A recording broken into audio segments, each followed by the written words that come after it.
Mas malaking hamon ang posibleng kaharapin ng pamilya Duterte sa pagpasok ng 20th Congress. Ito'y matapos imbitahan sina dating Senator Leila De Lima at Akbayan Representative Chel Jokno na puna ng dalawang nakabakon na bakanting upuan ng House Prosecution Panel na mangunguna sa impeachment trial laban kay Vice President Sara Duterte. Una sa balitang yan, si Kyle Bulias.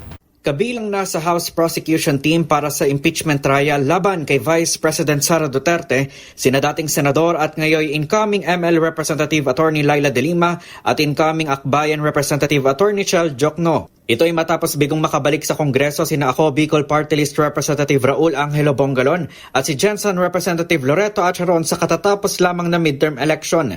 Sa magkahiwalay na statement, parehong kinumpirma ni na De Lima at Jokno na tinatanggap nila ang imbitasyon.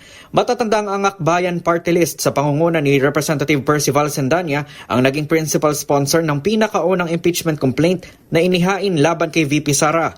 Hindi rin ito ang unang pagkakataong sasalang bilang prosecutor sa isang impeachment trial si Jokno dahil minsan na siyang naging private prosecutor sa paglilitis kay dating Pangulong Joseph Estrada noong 2001.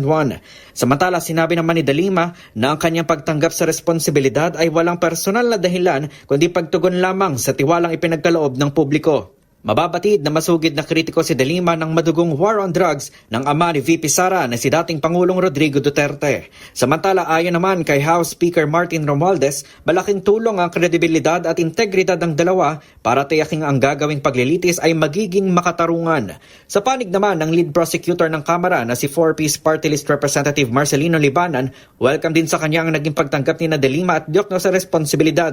Pero paliwanag nito, kailangan muna ito ng pag-aproba ng 20th Congress.